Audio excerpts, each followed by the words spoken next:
Hello dear aspirants, आज मैं एक और वैकेंसी लेके आई हूँ। CSIR की तरफ से आई है। वैकेंसी नंबर मैंने यहाँ पर ये दे रखा है E1 RC 2023 1 number. Total vacancies की अगर मैं यहाँ पर बात करूँ तो 444 वैकेंसीज आई हैं। बहुत लार्ज अमाउंट है CSIR में ये वैकेंसीज अनाउंस करना, है ना।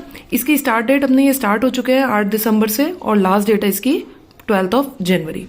बात करती हूँ पोस्ट की, तो पोस्ट यहाँ पर SO और ASO की आई है। ठीक, इसमें ये दोनों ही पोस्ट ग्रुप बी की हैं, जबकि SO पोस्ट आपकी गजिस्ट्रेट ऑफिसर की, G फॉर गजिस्ट्रेट को डिनोट कर रखा है मैंने, और ASO नॉन गजिस्ट्रेट ऑफिसर्स के लिए है। ठीक, SO में 76 वैकेंसीज हैं, जबकि ASO में 368 वैकेंसीज है। अगर मैं यहाँ एज लिमिट की बात करती हूँ एस्पेरेंट्स, तो यहाँ पर एज लिमिट एक्सीड नहीं होनी चाहिए 33 से, है ना। और अगर एलिजिबिलिटी की तरफ बात करती हूँ तो इसकी एलिजिबिलिटी क्या है, यूनिवर्सिटी की डिग्री होनी चाहिए, यानी कि आप BSc BA BCom मतलब ओवरऑल यूनिवर्सिटी की डिग्री चाहिए इनको। अगर फीस की बात करती हूँ तो जनरल OBC और EWS के लिए जो फीस है वो 500 है। वुमेन SC ST PWD और एक्स सर्विसमैन के लिए निल फीस है, यानी कि 0 फीस है। अगर आप इसका फॉर्म भरते हैं तो यहाँ पर एग्जाम सिटीज की अलॉटमेंट है, उसके बारे में मैं थोड़ा आगे बताऊंगी। उससे पहले मैं सिलेबस बताना चाहूंगी आप लोगों को। यहाँ पे आपके फर्स्ट टाइम पे तो 2 पेपर लगेंगे। पेपर 1 जिसमें जनरल अवेयरनेस, इंग्लिश लैंग्वेज और कॉम्प्रिहेंशन आएगा, 150 मार्क्स का होगा, 2 घंटे का पेपर लगेगा आपका ये, है ना। और पेपर 2 होगा आपका जनरल इंटेलिजेंस, रीजनिंग और mental ability. MA is denoted for mental ability. ये 200 मार्क्स का होगा और 2.5 घंटे का पेपर होगा। प्लीज रिमेंबर और माइंड इट कि यहां पर नेगेटिव मार्किंग है 0.33 की, है ना, यानी कि ये ऑब्जेक्टिव क्वेश्चन पेपर लगेगा।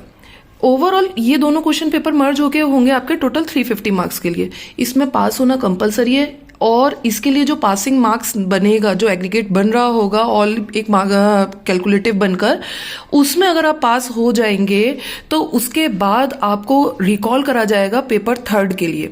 उससे पहले आप पेपर 3 नहीं दे सकते हैं।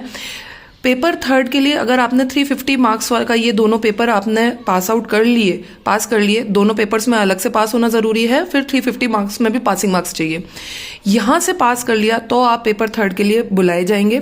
पेपर 3 आपका बच्चों डिस्क्रिप्टिव होगा, इसमें इंग्लिश और हिंदी आएगी आपकी। पेपर बाइलैंग्वेज ही रहेगा, इंग्लिश और हिंदी, करेक्ट लैंग्वेज इंग्लिश ही रहेगी। और ये डिस्क्रिप्टिव पेपर में जस्ट लाइक कि आपका IAS का पेपर अगर किसी को पता हो तो उसके अकॉर्डिंग ही है कि 2 क्वेश्चन तो इसमें आपको ऐसे राइटिंग के आएंगे।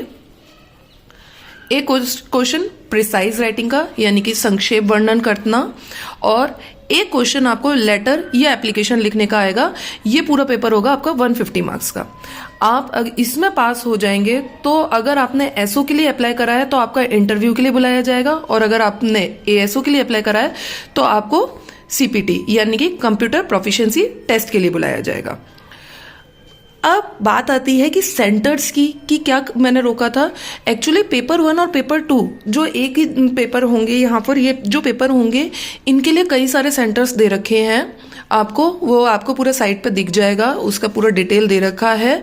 और वहां आपका जब पेपर 1 और पेपर 2 क्लियर हो जाएगा तो पेपर 3 जो होगा उसके लिए सेंटर्स की लिस्ट एक्चुअली अलग से ही है। और ये ध्यान दीजिएगा, आप जो एक बार सेंटर फिल कर देंगे और फॉर्म सबमिट कर देंगे तो आप अगर सेंटर चेंज करना चाहें तो प्लीज ध्यान दीजिएगा, सेंटर को सही भरिएगा। क्यों? क्योंकि सेंटर दोबारा चेंज नहीं हो पाएंगे।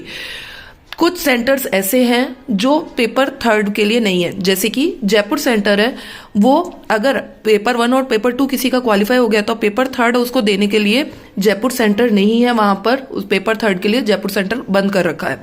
तो ऐसे ही कई सारे सेंटर्स हैं, पूरी लिस्ट है आपको मैं यहाँ पर फाइल अटैच कर दूंगी, उसकी PDF और लिंक भी दे दूंगी, आप उसके गो थ्रू होकर देख सकते हैं।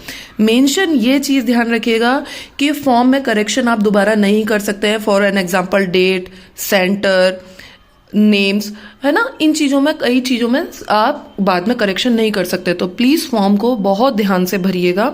और एक ये अच्छी पोस्ट है, क्योंकि इसमें अगर आप बात करेंगे, अगर आप इसमें क्वालिफाई भी हो जाते हैं तो यहाँ पर आपको TA, DA, HRA, है ना, इसके अलावा कई सारे जो सेंट्रल गवर्नमेंट के अलायंस होते हैं वो सब आपको यहाँ पर मिलेंगे, जैसे मेंटल हेल्थ का आपको पूरा मिलेगा। आपको अगर कुछ लोन चाहिए तो उसका रिसेम्बल्स वगैरह, कई सारी चीज़ें, बहुत सारा आपको पर्क्स यहाँ पर मिलेंगे। तो एक ओवरऑल अच्छी वैकेंसी आई है और अच्छी पोस्ट है, प्लीज़ ट्राई करिएगा इस पोस्ट के लिए। Hope so you all like the video, please like, comment and subscribe my channel. Thank you to all.